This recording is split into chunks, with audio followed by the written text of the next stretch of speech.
Halo semua, hari ini kita akan belajar bagaimana caranya menggunakan React Hook Form di React.js atau di sini saya menggunakan Next.js untuk menghandle input dan validasi seperti validasi email, password menggunakan regex, hingga validasi menggunakan Yup yang merupakan skema validation. Setelah sebelumnya kita membuat tampilannya menggunakan Tailwind dan Next.js, jadi jika kamu belum nonton video sebelumnya bisa ditonton dulu ya.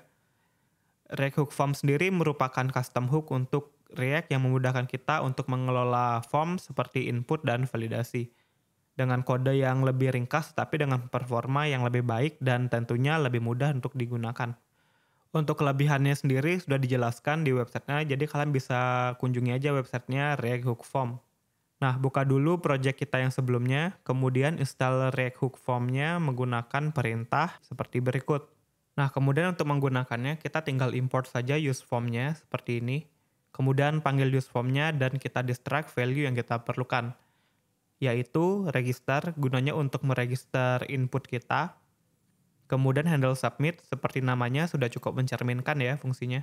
Kemudian watch, dengan fungsi ini kita bisa mengakses value dari form kita.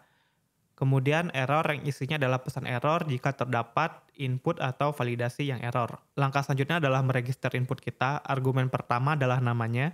Kemudian argumen kedua adalah option field required, artinya tidak boleh kosong. Dan pesan jika kosong adalah email is required. Kemudian pattern merupakan regular expression yang akan digunakan untuk tes input dari user. Jika tidak sesuai, maka akan ditandai dengan error dengan pesan yang ada di field message. Kemudian kita register input passwordnya. Di sini saya hanya required saja, jadi cuma nggak boleh kosong. Untuk verify password juga di required. Verify password ini value-nya harus sama seperti value pada input sebelumnya, yaitu field password. Kita bisa melakukan validate dengan rule kita sendiri. Dengan cara di optionnya kita kasih field validate dan kita pass sebuah function, di mana parameter pertamanya adalah value dari input itu sendiri.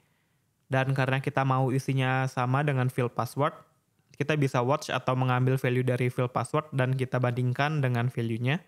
Terakhir di form ketika on submit kita isi dengan value yang di return oleh function handle submit. Dan kita pass juga fungsi handler kita, yaitu register user.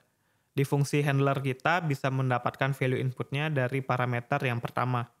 Nah, form sign up kita sudah selesai. Bagaimana? Terasa lebih mudah kan jika menggunakan React Hook Form jika dibandingkan membuat form manual menggunakan useState. Walaupun sudah mudah, tapi sebenarnya masih ada cara yang lebih mudah lagi untuk melakukan validasinya, yaitu menggunakan skema based form validation menggunakan Yup. Nah, yang belum tahu, Yup merupakan skema builder untuk melakukan validasi. Masih ingat kan di tahap sebelumnya, ketika kita mau memvalidasi email, kita perlu menggunakan regex atau regular expression.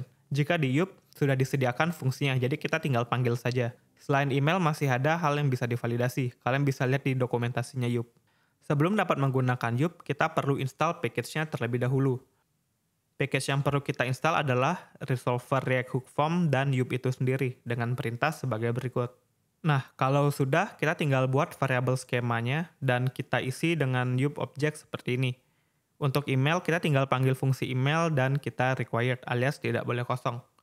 Kemudian untuk password, panggil fungsi string dan min yang menandakan stringnya itu minimal 8 karakter. Kemudian untuk verify password yang harus sama dengan field password. Kemudian ketika memanggil custom hook use form-nya, kita berikan argumen dengan objek berisi field resolver dengan value dari Yup resolver dan skema validation yang tadi sudah kita buat sebelumnya. Kemudian register tinggal kita hapus optionnya seperti ini. Udah selesai. Mudah banget bukan? Nah, terima kasih sudah nonton video ini. Kalau kalian masih ada pertanyaan, silahkan komen di kolom komentar di bawah. Sampai jumpa di video lainnya.